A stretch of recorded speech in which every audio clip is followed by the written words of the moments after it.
PCOD or PCOS? This is the one question that I get asked the most. And do you know, according to statistics, almost 80% of the women suffer from hormonal imbalances. And the irony of it is that majority of the women don't even know they have any issues.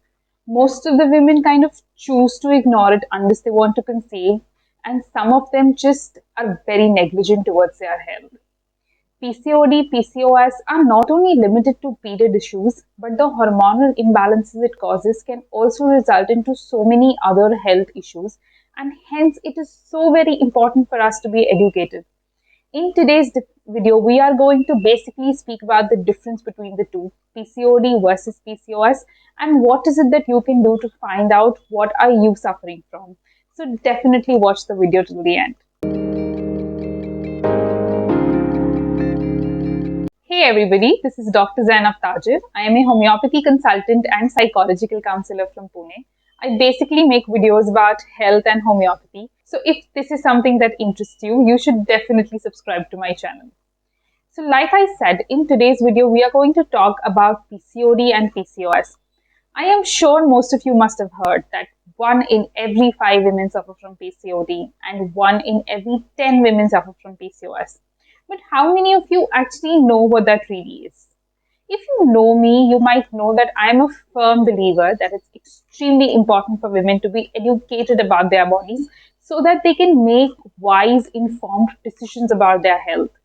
If you follow me on Instagram, you would know that I share so much of content around women health, health in general, hormonal imbalance. And if you don't, you should definitely follow me there. My Instagram handle is @RajClinic. So without further ado, I definitely want to quickly get into this video. So every month a woman ovulates. An egg that is fully matured ruptures and it is released out of the ovary into the fallopian tube where it is waiting to be fertilized. If this egg is not fertilized, it is thrown out of the body during menstruation. Now this is a very normal cycle. What really happens when you have either PCOD or PCOS? The egg that is supposed to mature does not mature. It just sits there into the ovaries, is not ruptured, and because of this, it results into hormonal imbalance.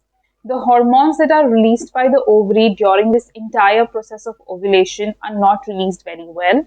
That is primarily the hormones estrogen and progesterone, and their imbalance results into various symptoms. Like you might have irregular periods. For some, it results into scanty bleeding. For some, it's spotting throughout their cycle. For some, it's heavy bleeding. For some, they have long variable intervals between their periods. The menses might get delayed by a few months. Now, the egg that has not ruptured, it also actually results into formation of a cyst, which is viewed on a sonography in the form of cysts on your ovaries. When this condition is only limited to the ovaries, we call it the polycystic ovarian disease. If this condition continues to increase day by day, every cycle you are not ovulating, eventually the hormonal imbalance becomes extremely severe and it starts affecting the other organs. So it starts affecting your adrenal glands and results into hyperandrogenism. What do I mean by this is your adrenal gland is responsible for making male hormones, mainly testosterone that we are talking about here. So when you have PCOS, the testosterone levels in your body increase, and then you have symptoms such as hirsutism, which is facial hair. You might present with hair fall, male pattern baldness, etc. Also, it starts affecting your pancreas. It starts resulting into insulin resistance. So there's a lot of insulin in your blood, but the cells are very resistant to that insulin.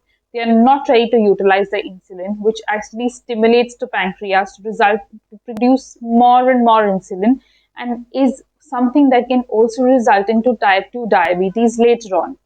So now the primary difference between PCOD and PCOS is PCOD is only limited to the ovaries, whereas in PCOS it also presents with 3 symptoms. Firstly, the ovary is affected, so you have irregular periods. Secondly, it results into hyperandrogenism, that is increased level of testosterone in the body, and it also results into insulin resistance.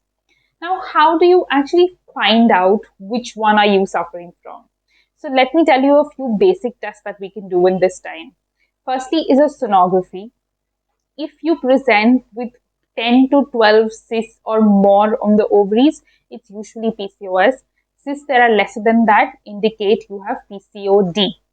Also, if your testosterone levels are high, so doing a hormonal assay, finding out which of the hormones are imbalanced can help you assess if you have PCOD or PCOS. Another test is HbA1c. It is basically done to detect if you have diabetes or not, since PCOS also results into insulin resistance. So HbA1c is one test that we recommend. Lastly, checking your AMH levels, that is anti-Mullerian hormone levels.